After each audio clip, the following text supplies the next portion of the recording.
Hey, it's 2727. I am reacting to another TierZoo video. Go subscribe to him. Link in the description, his channel. Not really, because I don't really know how to do that shit, but you know. Today we're reacting to Is Australia OP? And I'm an Australian, I'm an Aussie. I'm an Aussie, right? I'm an Aussie, mate. And I want to see, you know, I looked at the comments, they're like, oh, Australia's been nerfed because it's on fire.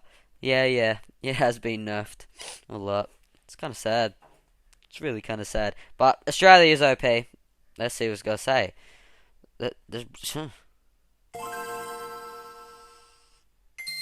Gang. Oh, fucking dickhead. What a.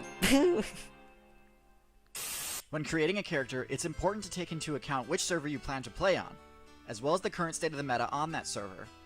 Most builds don't have the mobility required to I change. still can't get over the fact that he talks in like it's cool. Like, I love it.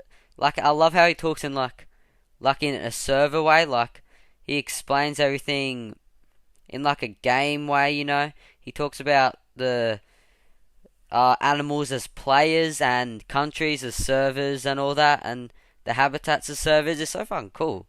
I love this thing. servers, so you want to make sure you know what you're getting into. But which server is the best choice for you, and which abilities can give you a leg up on the competition there? Sure. This is the first of a new series which will examine all of those things and Actually, more. Australia will get you killed. Today we're taking a look at one of the more notorious servers, Australia. Hey! Australia is known for being Aussie! Oi. one of the most dangerous servers in the entire game, and this is by no means unwarranted. There are a few reasons why Wait, the meta what? there is Wait, let me see that Australia again. Giant rats, backpacker murderers, angry natives, baby killer dingoes, scorching desert, sharks with frickin' lasers. What the fuck? What are sharks with lasers? Steve Irwin. Nice. Okay. Deranged gunmen in Tasmania. Nice. Tasmania, killing it. being one of the most dangerous servers in the entire game, and this is by no means unwarranted. There are a few reasons why the meta there is so scary. Reptiles as a whole are generally mid-tier. We've Crocodiles. talked on this channel a good bit about how most snakes are garbage, and how the unique moves available to lizards generally don't end up being worth the investment. With that said, the Australian server seems to be the one with the most high-tier reptiles. Hey. It has not one, but two different groups of Look at that fucking beast. That's a fucking crocodile. You Americans won't understand. Crocodile beat an alligator every fucking time. crocodile builds. One of which being the saltwater crocodile, the highest ranking crocodilian build in the current expansion, Woo! due to their super Look at broken that zero boy. death combo and health regeneration Look at that ability. chomp. Just It's takes also it. got most of the top tier lizards, the monitors. While the best monitor players opted to play almost exclusively on the We island got server those. Komodo, Australia's got many of the runners up. Do we have including that? the Parenti. I didn't even know that. It's also got plenty of the more gimmicky lizard players too, but I digress. Yeah, the weird ones. Australia is We the didn't only talk about server them. where there are more venomous snakes than there are non-venomous ones, which means snakes on average are actually one of the top builds there. You may remember from my snake video that the top tier snake build is the Cobra, and while they don't have the intimidating hood ability, Australia's inland Hood. taipan, brown snake, and tiger snake are all technically cobras. Oh. They've got the same are well-rounded base they? stats and neurotoxic venom you see in your classic Cobra build, which brings me to my next point. Venom is so dangerous because it takes Venom? You talking about Spider-Man now? a single wrong move and just a single bite or sting to spell the end for you. And Australia is packed full of players who'd be more than happy to do just that. Oh, not the I've already platypus. talked about snakes, Not but the it gets platypus. worse. Going for a swim but picked the wrong spot. One brush with the Bro, a blue-ringed octopus. I went fishing, right? No, I wasn't going fishing. I was going in, like, there was a lake near my house, like a big lake, the biggest lake in the southern hemisphere. I don't know what it's called, but I went down there, and me and my friends were just like, going around the shallows, catching fish with our nets, just dragging along the bottom, and we found a blue-ringed octopus. We could have died. Blue-ringed octopuses just kill you one bite, and they kill you. Fuck, I don't like and it. it's game over. Scary. Reaching into a confined space?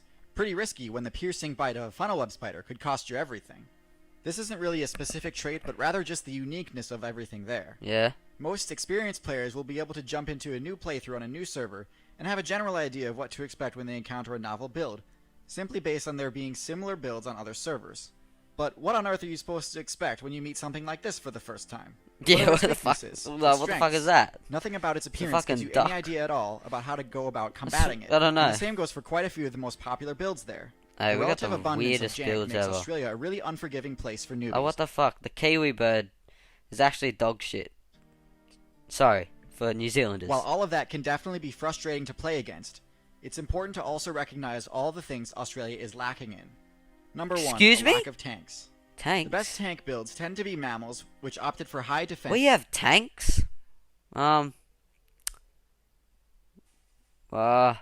We have the great white shark. Tank. Done. You stupid. You dumb? Huh? The fuck you talking in about? HP. This tends to come at the cost to mobility, making it difficult for tanks to function as carnivores. And so most tank players tend to choose the Oh, herbivore okay, we don't have faction. that. Unfortunately, Australia's abysmally low rainfall means the spawn rate for plants is too slow to support a large herbivorous tank. This leaves the rushdown and ambush-based builds without a counter and lets them get away with strats they otherwise shouldn't be able to. That a dingo. Number 2. A lack of powerful mammals. Excuse me? A kangaroo. I'll beat the shit out of kangaroo. To be One of honest, the reasons reptiles I'll do just so well on destroy the it. Australian server I'll is kill because it. instead of having to deal with their worst hard counter, carnivorans, they instead are faced with a different group of mammals, marsupials and monotremes. I won't be it's a fucking around the echidna. bush here. These builds are mostly low tier, for one very specific reason: low intelligence. The majority of Are you putting the Tasmanian devil on low intelligence? Bro, the Tasmanian devil, yeah, it's dumb. Okay. All of our animals are dumb. Except wait, there's an animal. A possum, bro, possums. Nah, they're not dumb. I mean, they're dumb. I don't even know. marsupial players go for the I small don't even know. generalist approach, similar to rats and raccoons. But they're missing what makes these builds so effective: problem solving. Brains. Marsupials, such as wombats, wallabies, opossums, and kangaroos, all lack the perk that allows most mammals to access higher intelligence-based abilities. Fuck, are they all Corpus retarded? callosum. No. Since they don't have this, the best strategy is to drop the generalist playstyle in favor of the mobile herbivore. This is actually what makes kangaroos the only marsupial builds to break out of low tier and find their way into actual relevance in the meta. A bear next to a gorilla? I mean, oh my god, a kangaroo next to a bear. I was just, While they never aren't mind. tanks, they've essentially taken inspiration from the rabbit or gazelle build and made it bulkier at the expense of intelligence. Look at the mobility though. Look at the fucking mobility. 80 for mobility. Look at that. Do you seriously put intelligence as 20? But the power, the power. It's like 55. Defense. Okay, this is it's not a really good build. It's kind of whack But build. even so, if you compare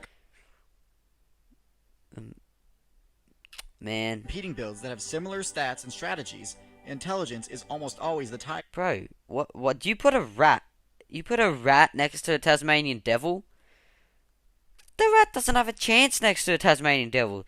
Tasmanian devil slapped the shit out of you. Breaker. It's why even though they're relatively new to the server, Oh, look at the Tasmanian tiger. dingoes and I feral wish we cats had are those. oppressing their marsupial counterparts, like the thylacine and the quoll, which brings me to my last point: lack of stability. What does that mean? The Australian meta is at a major tipping point. While there's no meta that went unaffected by the Anthropocene expansion, Australia saw the highest influx of new players and also the highest rate of quitting of any current server. Even though more unique builds exist What? there than almost anywhere else, the high tiers are mostly full of invaders. Dingoes, cats, humans, cane toads, rabbits, and yellow jackets all conquered the server because they The fucking yellow jacket. Oh my god, Aren't they Australian? How the hell did yellow jackets get over here? exploited the How? weaknesses within the meta.